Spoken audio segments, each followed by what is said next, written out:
हमने अपने नाज़रीन के लिए जंग अज़ीम अव्वल का सिलसिला शुरू किया है। ये तारीख़ इंसानी की सबसे हौलनाक जंगों में से एक है जो मुसलसल 4 साल तक लड़ी गई और करोड़ों इंसानी जिंदगियों के ज़िया के बाद खत्म हुई। इससे कबल हम जर्मनी के रूस के साथ छेड़े गए महाज का जिक्र कर चुके हैं। इस महाज पर एक तरफ ऑस्ट्रिया, हंगरी और जर्मनी की अफवाज थी, तो दूसरी जानिब रूस और सर्बिया की फौजें जर्मनी के मुकाबले के लिए सफ आरा थी। जंग अज़ीम अव्वल की इब्तिदा में बल्गारिया गैर जानिबदार था, ताहम उसने 14 अक्टूबर 1914 को जंग में शरीक होने का फैसला किया। इससे कबल ऑस्ट्रिया हंगरी के लिए सर्बिया पर हमले के लिए सिर्फ शिमाली और मगरबी सरहदी इलाके ही थे, जहां 3 वसीओ अरीज दरिया, दरियाए डिनोब, सावा और ड्रीना बहते थे। इन दरियाओं के इस पार पहाड़ों का एक बड़ा सिलसिला था जो हमला करने वाली अफवाज के लिए सबसे बड़ी रुकावट बनता था। सर्बिया के जनरल स्टाफ जनरल रेडोमिर पुतनिक ने दिफाई जंग लड़ने का फैसला और दरियाओं को अपना अव्वलीन महाज बनाते हुए असल कुव्वत वाल्जेवो के मशरक में मुज्तमा की।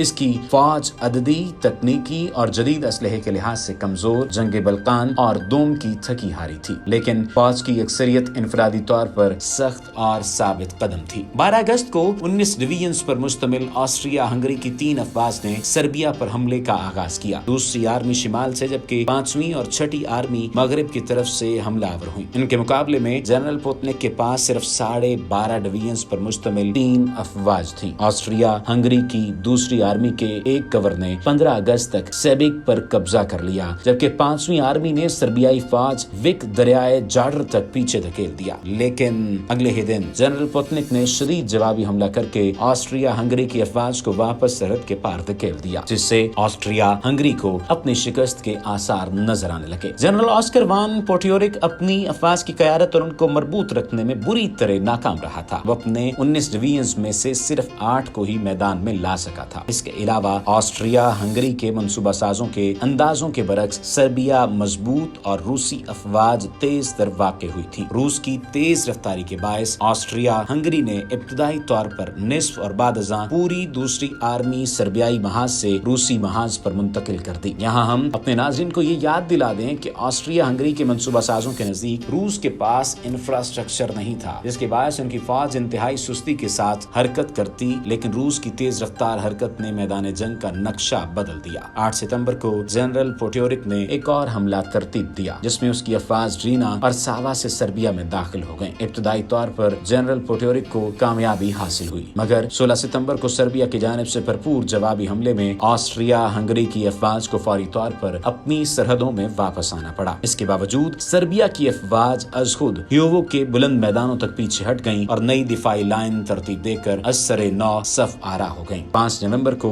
जनरल पोटियोरिक तीसरी बार सर्बिया पर हमलावर हुआ और इस बार उससे खास तरखा कामयाबी हासिल हुई। 15 नवंबर तक वाल्जेव पर जनरल पोटियोरिक का कब्जा हो चुका था। 29 नवंबर तक बेलग्राद पर ऑस्ट्रिया हंगरी का झंडा लहरा रहा था और सर्बिया की अफवाज वाल्जेव के मशरक में 20 मील तक पीछे तक धकेल दी गई थी। ताहम इसी दौरान सर्बिया के बादशाह पीटर अव्वल की अपील ने फौज में नई रूह फूंक दी। पीटर अव्वल ने खुद राइफल और बारूद का बैग उठाए वतन अजीज की हिफाजत के लिए कमर बस्ता होने की दरखास्त कर दी थी। बादशाह की इस अपील के बाद सर्बिया की अफवाज ने एक जबरदस्त जवाबी हमला करके 9 दिसंबर तक ऑस्ट्रिया हंगरी की अफवाज को पसपाए इख्तियार करने पर मजबूर कर दिया। 15 दिसंबर तक ऑस्ट्रियन अफवाज अपनी सरहद तक पसपा हो चुकी थी। लड़ाइयों का यह सिलसिला इंतहाई खूनरेज और शदीद था। सर्बिया के 67 साला जनरल प्योतनिक ने मैदान काजार की बजाय नक्शों और खाकों की मदद से तमाम महाजों पर सफ आराई और हमलों की मंसूबाबंदी की थी। रूसी अफवाज के ग्लेशिया पर कब्जे के बायस वक्ती तौर पर ऑस्ट्रिया हंगरी ने सर्बिया पर हमलों का सिलसिला मौकूफ कर दिया। ताहम सर्बिया से पसपाई के दौरान टाइफस की मुतादी मरज ऑस्ट्रिया हंगरी की अफवाज से सर्बिया की अफवाज को लाहक हो गयी, जिसके बायस 15 अप्रैल 1915 तक 70,000 रूसी फौजी और कई सर्बियाई बाशिंदे